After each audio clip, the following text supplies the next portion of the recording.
And people, of course, think you're the big sports star, so you're immune to any social issues. Unfortunately, you just had an incident. Somebody spray paints the N-word across the gate of your house in Los Angeles. This is where you live in the summer. Yeah. This is where your children sleep. What did it feel like to you? Surprising, no. Because I still understand how race plays a huge part in America.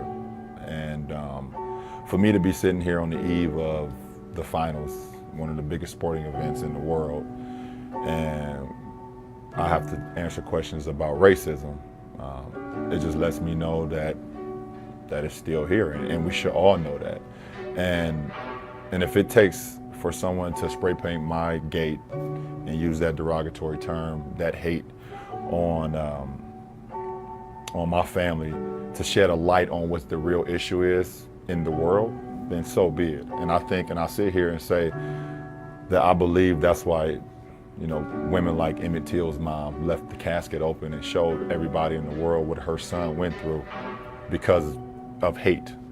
So, I look at it and it hurts, and it's like unfortunate, and I got to sit here and I got to talk to my kids about what it means to grow up being an African American, a black kid in America.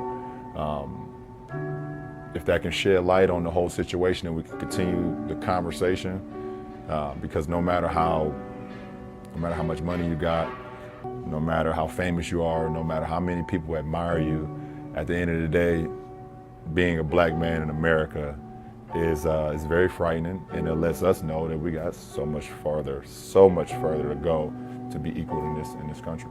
So the other thing we want to talk about, of course, is that you and I have been trying to make the case, I have anyway, that liberals need to stand up for liberal principles. This is what I said on last week's show. Obviously, I got a lot of hate for it, but all I'm saying is that liberal principles like freedom of speech, freedom to practice any religion you want without fear of violence, freedom to leave a religion, equality for women, equality for minorities, including homosexuals. These are liberal principles that liberals applaud for, but then when you say in the Muslim world this is what's lacking, then they get upset. Yeah.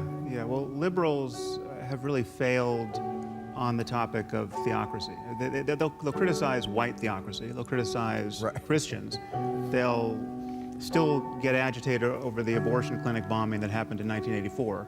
But when you want to talk about the treatment of women and homosexuals and free thinkers and public intellectuals in the Muslim world, I would argue that liberals have failed us. And the crucial point of confusion, thank you. Thank God you're here. Yeah. Well, I mean, the crucial point of confusion is that we have been sold this meme of Islamophobia, where every criticism of the doctrine of Islam gets conflated with bigotry toward Muslims as people. Right. And that is, it's intellectually ridiculous. Even it gets So hold on, conflated are with you racism. the person who understands the officially codified doctrine of Islam? You're the interpreter of that, so you can say, well, this is... I'm actually well educated on this topic. I'm asking you. So you're saying if I criticize you're saying that Islamophobia is not a real thing. That if you're critical of something... Well, it's not a real thing when we do it. Right.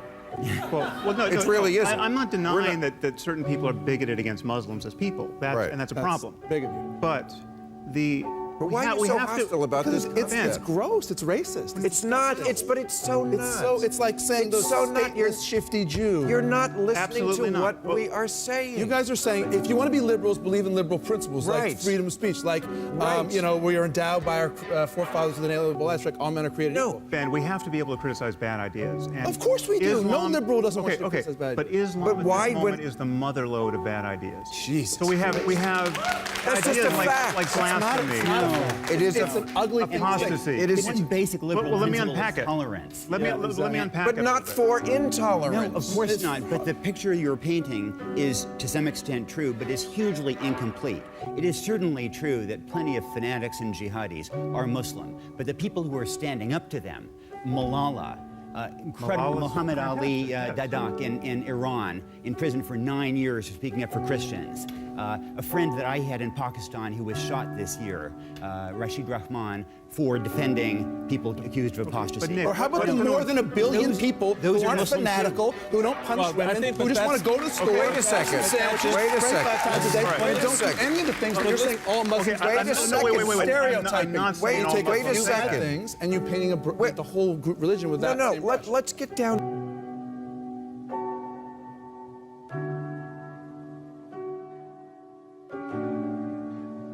The incident happened just after 6 o'clock tonight as many of those passengers on the streetcar were heading home from work. It was posted to social media shortly after that. Now we're going to show you some of that video, but I should warn you, there is graphic language. You're a little You're a little welcome to Canada. He's not from around these towns. I can tell by his face. He didn't do anything He wrong. punched me in my He didn't face. do anything He wrong. punched. See what you did? You grabbed on my bro. You punched me in my face. You broke my leg, bro. You stupid. any of those You things. stupid? That's Are you wrong. stupid? Are you stupid? It's not your fault that you punched me in my face. Get some. More than Get something. some. You didn't do anything wrong. I'm very proud that I would Back to your country. Yeah. Don't worry, bro. I remember your face. I promise you. On Jesus. Now, I spoke with a woman who shot that video on her iPhone tonight. She says it all started when one passenger asked the man who can be seen yelling to turn down his music. Now, you can hear that man saying that he was punched in the face. The woman I talked to says she didn't see a punch, nor did any of the other passengers that she talked to. She says there were several passengers who did try to intervene and calm the man down. At first, he didn't want to get off the streetcar. Eventually, he did, but then continued yelling outside the streetcar until police arrived. Now, the woman who shot the video says at one point that man did reference Donald Trump. I told him he was a racist. He said, yeah, so what? Go Trump. What was your reaction to that? I think I just stared at him with my mouth open. Trump's rhetoric has emboldened racists. It's made them feel that their beliefs and their viewpoints are normalized and more acceptable.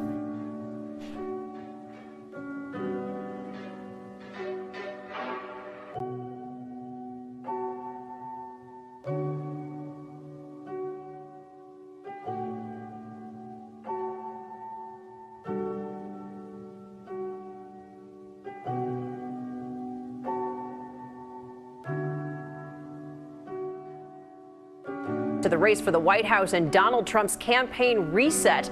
The nominee with a new pitch to African American voters saying, quote, "You're living in poverty, you have no jobs." Hillary Clinton calling his words ignorant. Here's ABC's Mary Bruce with the fallout and the firestorm. Donald Trump meeting with his Hispanic advisors today as he ups his outreach to minority voters and asks African Americans this stark question. What do you have to lose? Speaking to a mostly white crowd in Michigan Friday, Trump urged African Americans to give him a chance. What do you have to lose? You're living in poverty. Your schools are no good. You have no jobs. 58% of your youth is unemployed. And made this bold prediction. At the end of 4 years, I guarantee you that I will get over 95% of the African American vote. I promise you.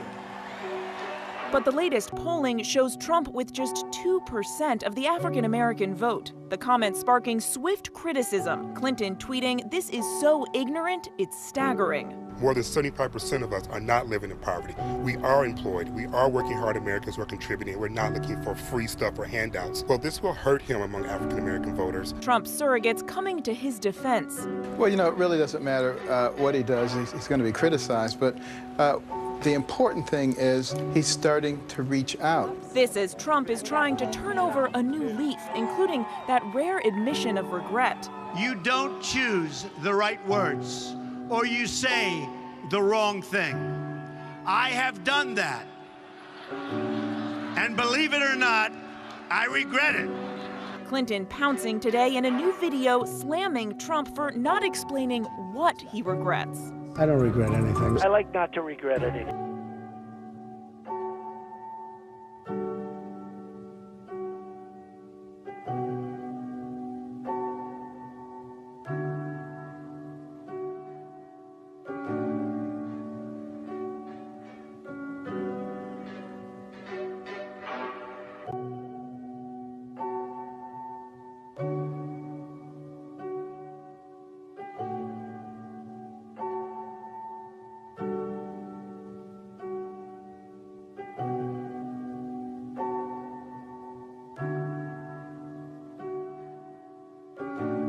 Okay, do you think that stereotypes play a big factor in first-time encounters with people?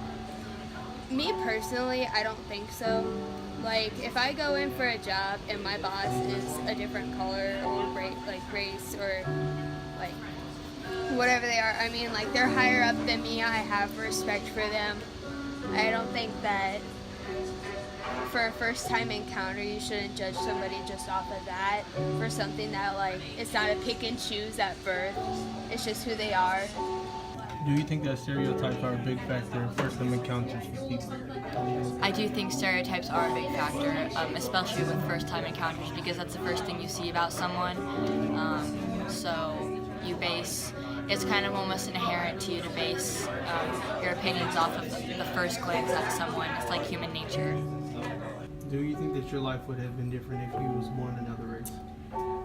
Absolutely. Like, I have more opportunities and people would see me different, and I think I wouldn't struggle as much as, like, with identity if I was a different race, but I mean, I wouldn't change it for anything. What's one way that you think your life would have been different if you were another race?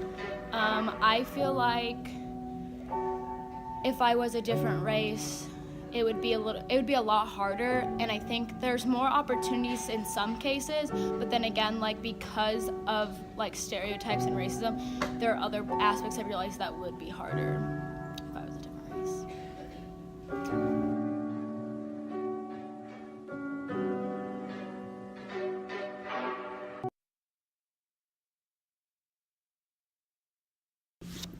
What is the earliest memory of you Please. I just told you I was ready. Yeah, ready? I'm ready. Okay, you ready? Okay, go. What is it? It's really a privilege to me, and I know that a lot of people don't get that, so I'm really grateful for our education. Do you think that affirmative action is just, even though America is very diverse? Look at the top of his head. Hang on, I'm about to sneeze. That was good. Bless you. Thank you. I don't think that. I think there are certain times when affirmative action needs to be used, but I don't think that race should play a huge factor in getting admitted to a college. What is your first memory becoming aware that people look different from you? Well, I went to a private school, and so it was all white people because we're One way that you think your life would have been different if you were another race? I think my life would probably be harder if I wasn't white because, like, everyone's treated like shit. Everyone's treated like crap. Say Mr. B doesn't care, Mr. B. Okay. Is there